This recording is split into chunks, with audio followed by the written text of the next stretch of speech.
ফ্যাসিবাদের বিরুদ্ধে, আওয়ামী লীগের দুঃশাসনের বিরুদ্ধে, হাসিনার বিরুদ্ধে, ষড়যন্ত্রের বিরুদ্ধে একটা সেন্টিমেন্ট, এই সেন্টিমেন্ট গতকালকে জাগ্রত হয়েছে।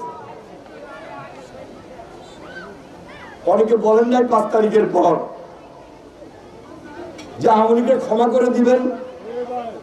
ক্ষমা করার কোন সুযোগ আছে? ক্ষমা করার কোন সুযোগ নাই। অনেকে আমাদেরকে বলেন নিষিদ্ধ করেন দেখা।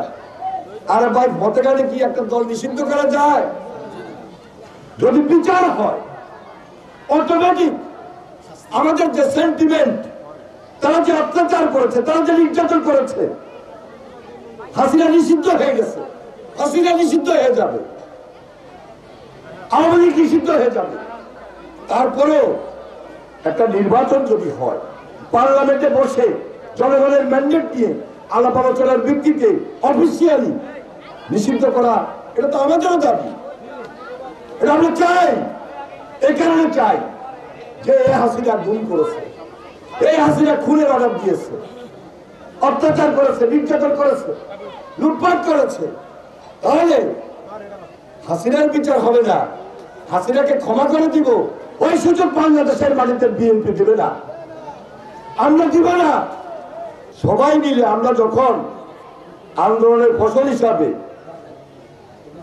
এই যে প্রফেসর ডক্টর মোহাম্মদ ইউনূস সাহেবকে এখানে সম্মান দিলাম, বসাইলাম, এখন সুন্দরভাবে ভালো মন্দ মিলে সবার পরামর্শে সকল রাজনৈতিক দলের সঙ্গে আলোচনা করে চলছে তো দেশটা।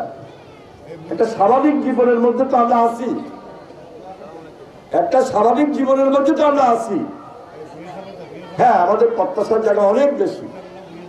সংস্কার হবে, আলোচনা হবে, নির্বাচন হবে। কিন্তু দেখেন এখন কি হচ্ছে, লিফলেট বিতরণ করতেছে, এখন কি হইতেছে, হরতাল দিতেছে, এখন কি হইতেছে, আর্টিফিশিয়াল ইন্টেলিজেন্সের মাধ্যমে ভাষণ দিতেছে, বক্তব্য দিতেছে। বিন্দু মাত্র অনুশোচনা আছে? জনগণের কাছে কি বিন্দু মাত্র ক্ষমার জন্য হাত পেতেছে? ক্ষমা চেয়েছে? বরং হুঙ্কার দিচ্ছে, হুঙ্কারের পর হুঙ্কার দিচ্ছে যে আবার আসিতেছি, ওনারা আবার আসবে, শর্ট করে চলে আসবে, ওই পারে আছে এই পারে লাভ দিব।